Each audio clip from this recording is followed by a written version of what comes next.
2029 में अभय सिंह चौटाला या फिर राजकुमार सैनी कौन बनेगा किंग मेकर, या यूं कहें कि 2029 के चुनाव में अभय सिंह चौटाला और राजकुमार सैनी कौन सा अपनी राजनीति को जिंदा कर पाएगा। दोनों की अलग अलग राजनीति है और दोनों की अलग अलग बिसात है।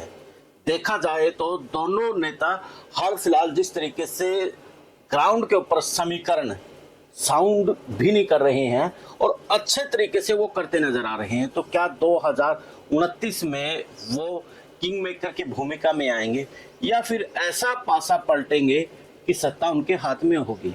क्या कुछ इस वक्त चला हुआ है हरियाणा की राजनीति में, और क्या अभय सिंह चौटाला और दूसरी तरफ राजकुमार सैनी अपनी अपनी बिसात बिछा रहे हैं, क्या खेल कर रहे हैं, इसी के ऊपर आज की चर्चा है। उससे पहले आप भी कमेंट करके बता सकते हैं कि राजकुमार सैनी या फिर अभय सिंह चौटाला कौन सा नेता बाजी मार सकता है, कौन सा नेता किंग मेकर बन सकता है।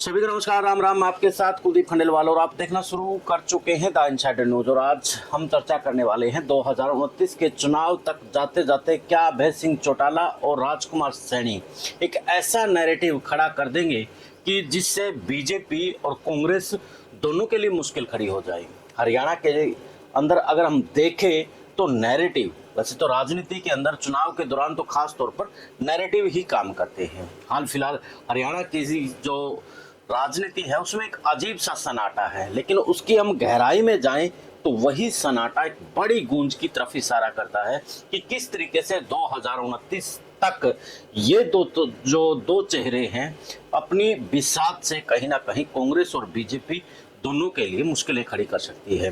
बीजेपी और कांग्रेस दोनों फ्रंट पर दिख रहे हैं और अभय सिंह चौटाला और राजकुमार सैनी इस वक्त सड़कों के ऊपर अपनी पार्टी को जिंदा करने के लिए, अपनी जो राजनीतिक वजूद है उसको दिखाने के लिए इस वक्त लगे हुए हैं।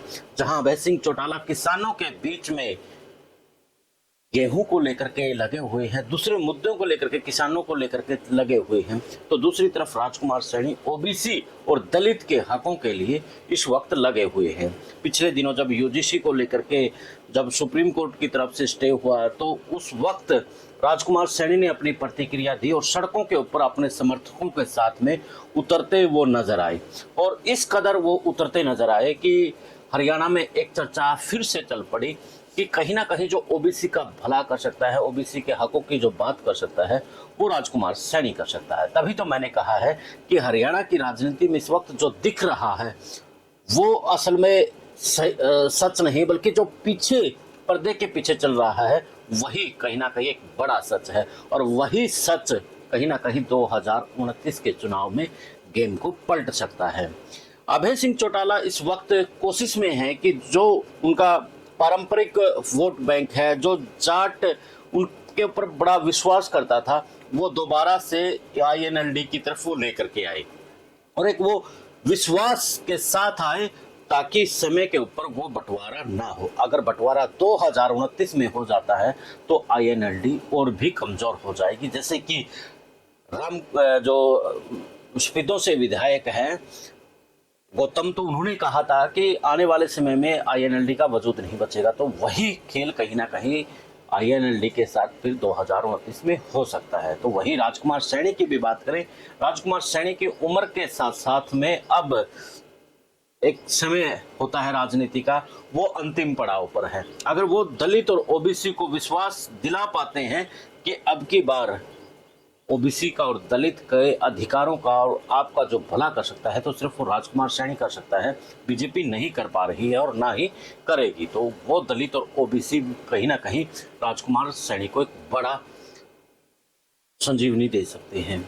तो एक बार हम इनके आपस में प्रतिशत को लेकर के भी बात कर लेते हैं। जिस तरीके से अभय सिंह चौटाला एक किसान वर्ग के अंदर घुसे हुए हैं, यानी कि जाट कम्युनिटी के अंदर घुसे हुए हैं, तो वहाँ पर 20 से 22% उनकी हरियाणा में जनसंख्या है। तो अब आप अंदाज़ा लगा सकते हैं कि वो किस तरीके से किंग मेकर की भूमिका में आ सकते हैं, नहीं आ सकते हैं। वैसे दो वर्गों के साथ में कहीं ना कहीं मजबूती होती है, एक के सहारे बड़ी मुश्किल होती है। तो दूसरी तरफ राजकुमार सैनी की भी बात करें तो राजकुमार सैनी के पास दलित और ओबीसी दोनों के ऊपर इस वक्त वो घात लगाए बैठे हैं, और दलित और ओबीसी दोनों की अगर हम बात करें तो लगभग 50 से 55% उनकी आबादी हरियाणा में है। तो तीसरी तरफ जो पार्टी बीजेपी नॉन जाट के ऊपर लगी है, और उसने अपना एक बड़ा नैरेटिव सेट किया हुआ है। अगर उस नैरेटिव को ये दोनों तोड़ देते हैं तो कहीं ना कहीं बीजेपी धड़ाम से नीचे आ सकती है। अगर नैरेटिव को नहीं तोड़ पाती है तो और जबरदस्त फायदा बीजेपी को यहाँ पर हो सकता है। तो देखना दिलचस्प रहेगा कि 2029 का चुनाव है, उस 29 के चुनाव में राजकुमार सैनी और अभय सिंह चौटाला किस तरीके से अपनी रणनीति के तहत किंग मेकर बनते हैं, सत्ता तक पहुंचते हैं। वैसे नैरेटिव जो सेट करता है और पूरी एक प्लानिंग के साथ में, यानी कि पार्टी मायने नहीं, यहाँ पर जनता का माइंडसेट कहीं ना कहीं मायने रखता है। तो क्या वो माइंडसेट चेंज कर पाएंगे, ये बड़ा सवाल रहेगा। और उसके साथ कांग्रेस की भी बात करें, कांग्रेस जिस तरीके से हर दिन कमजोर हो रही है, जो उसके पास एक बड़ा vote bank, Jat vote bank था, वो भी कहीं ना कहीं उससे खिसकता नजर आ रहा है। वो हाल फिलहाल कंफ्यूज है कि वो अभय की तरफ जाए, ब्रजेंद्र की तरफ जाए, या फिर भूपेंद्र सिंह हुड्डा की तरफ जाए। यानी कि सभी अभी तक उस तरीके से मत नहीं बना पाए हैं। रही उसके साथ रविदास समाज के वोट बैंक की बात, और रविदास का जो समाज का जो वोट बैंक है वो भी हाल फिलहाल कंफ्यूज है। तो देखना दिलचस्प रहेगा कि रविदास समाज का जो वोट बैंक है, तो क्या उसको राजकुमार सैनी अपनी तरफ ले जाने में कामयाब रहेंगे या फिर नहीं। तो तमाम ऐसे सवाल हैं जिनके जवाब आपको द इनसाइडर न्यूज देगा कि राजकुमार सैनी 2019 और 14 में एक ऐसा गोल खिलाते हैं कि कहीं पर बीजेपी को बड़ा नुकसान होता है। आप खुद अंदाज़ा लगाइए कि जब वो 19 में अपने चेहरे खड़े करता है तो जो बीजेपी है वो अल्पमत में आ जाती है, यानी कि बहुमत से दूर हो जाती है। फिर वो लोकसभा में कांग्रेस की तरफ जाता है तो कांग्रेस के 5 सांसद बन जाते हैं, और फिर वो 24 में फिर से विधानसभा में बीजेपी की तरफ आता है और बीजेपी बहुमत के साथ सरकार बना लेती है। यानी कि राजकुमार सैनी बेशक से किंग मेकर की भूमिका में ना हो, लेकिन सत्ता बनाने में और ना बनाने में उनका एक अहम योगदान रहता है। तो उनका किस तरीके से योगदान रहता है, जो 19 में उन्होंने जिन विधानसभाओं के ऊपर अपने चेहरे उतारे, वहां पर कैसे बीजेपी के लिए वो मुश्किल खड़ी पैदा कर दी, तो उसी तरीके से अब वो अपनी बिसात बिछा रहे हैं।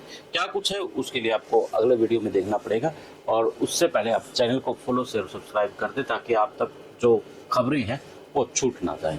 दे इजाज़त, मिलते हैं फिर एक नए मुद्दे, एक नए विश्लेषण के साथ। जय हिंद, जय भारत, जय हरियाणा।